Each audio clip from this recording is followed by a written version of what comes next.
Olá, sou o Dr. Cristiano Herrera, neuropsicólogo e psicopedagogo. Hoje vamos falar de como estabelecer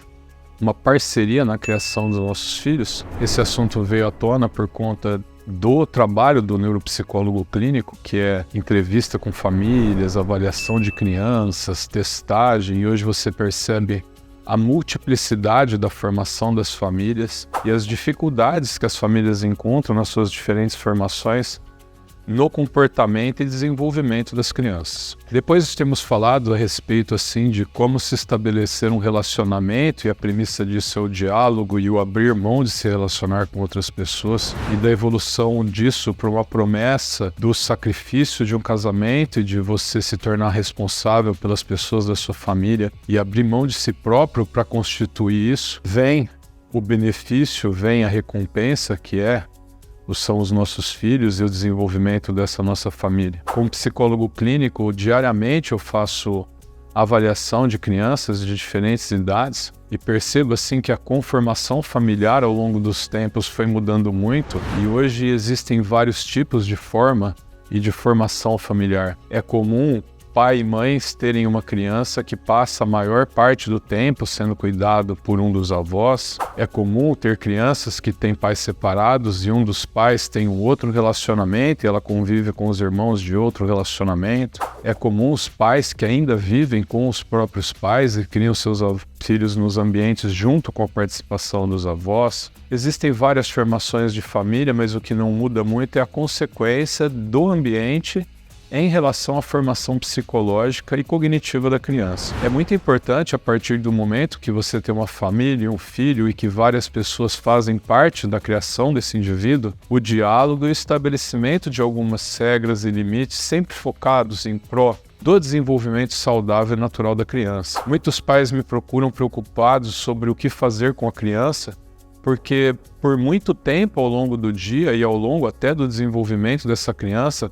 passam a maior parte do tempo trabalhando e muitas vezes têm dificuldades de acompanhar o dia a dia dessa criança e ficam muito preocupados sobre o que a influência do comportamento dos outros vai ocasionar no desenvolvimento infantil. E realmente, a criança é uma esponja nessa fase da idade dela, principalmente na primeira e segunda infância, em que ela tem a capacidade de absorver tudo de certo e errado que está dentro daquele ambiente. Então, a partir do momento que essa criança tem a capacidade de aprender o certo e o errado e de vivenciar coisas diferentes em ambientes diferentes, porque, como eu disse, ela pode passar um tempo na casa da bisavó, um fim de semana na casa de um pai, outro fim de semana na casa da mãe, mas o fundamental é eu, que estou com a criança naquele momento e no momento que eu consigo estar com ela, proporcionar a melhor qualidade de relacionamento possível. E a melhor qualidade de relacionamento possível não tem nada a ver com o que eu quero fazer com a criança, ou o que a criança pretende que eu faça só baseado nos gostos dela, e sim baseado naquilo que é significativo e necessário. Então, se eu tenho uma criança que tem acesso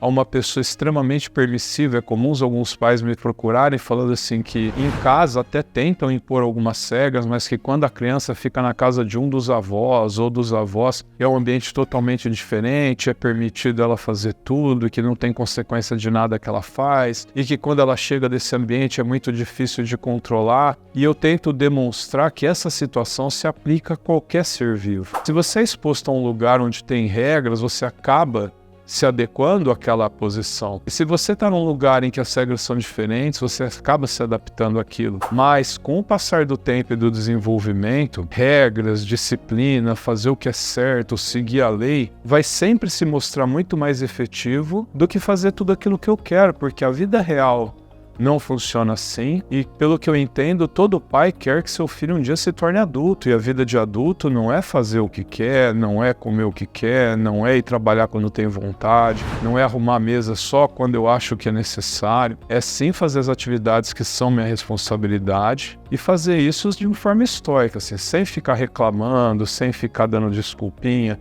porque tudo que você faz e pratica a criança aprende. Então assim, se eu quero ensinar responsabilidade e disciplina para uma criança, o primeiro fato é eu fazer essas coisas para ela poder observar esse comportamento e a partir daí fazer. Porque assim, não adianta eu falar para ela uma coisa e ela ver eu fazendo outra coisa, porque assim, o nível de engajamento que ela vai ter em relação ao que eu falo é totalmente diferente do nível de engajamento que ela vai ter em relação ao que eu faço. Então assim,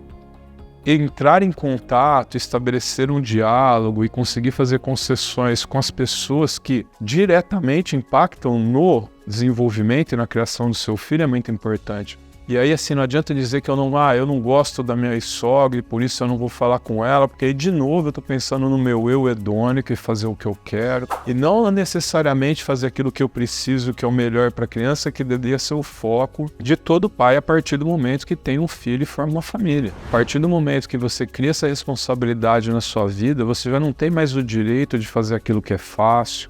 aquilo que você quer. E o fato de você não conversar com a pessoa e não conseguir passar para ela de forma clara e precisa as necessidades daquela criança não vai impedir dela ser criada errado. Então, quando eu abro a possibilidade de me tornar aberto ao mundo, como eu falei no início, de olhos bem abertos para eu captar a visão do que eu tô vendo e de braços bem abertos para poder abraçar diferentes modos de pensar, diferentes modos de agir, de me pôr no lugar do outro, assim, será que como avô também não vou ter alguns comportamentos que hoje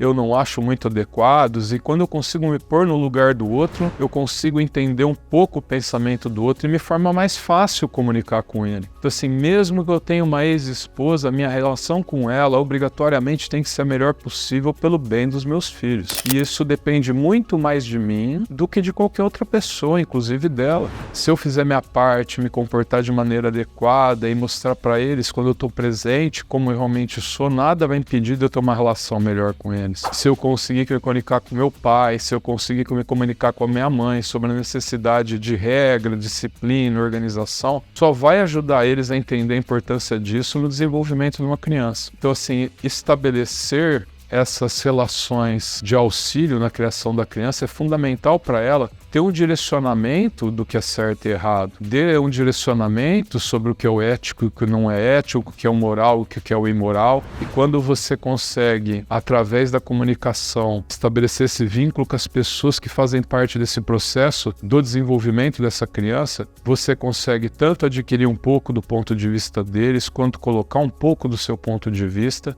e vai criando um ambiente um pouco mais saudável e mais estável para essa criança, porque a criança precisa muito da estabilidade. Então, você conseguir ter uma boa relação com as pessoas que fazem parte desse grupo de pessoas que hoje criam nossos filhos, que aí está inserida. Por que eu vou ter uma relação ruim com a pessoa que cuida da minha filha em casa, que pode ser a babá ou que pode ser a minha secretária? Será que isso não vai refletir na minha relação com ela e na relação dela com a minha família, com a minha filha, assim? E o fato de eu reconhecer a importância do trabalho dela e pagar um salário justo e reconhecer a importância do trabalho dela não vai ajudar a melhorar essas relações? E a mesma coisa com qualquer um que faz parte, assim, eu ter um acesso à escola e conversar com o professor e pedir, por favor, um feedback de como que eu posso ajudar meu filho a melhorar de comportamento, porque eu não quero que meu filho faça nada que vá fazer eu gostar menos dele, porque se eu gostar menos dele por causa do comportamento dele, imagina as outras pessoas. Então, assim, é de novo o princípio da autorresponsabilidade quando você se torna adulto. Se você é um adulto e que tem um filho, a responsabilidade sobre a criação dele é sua. A responsabilidade de saber o que está acontecendo na escola, o que está acontecendo na casa da mãe, o que está acontecendo na casa do avô,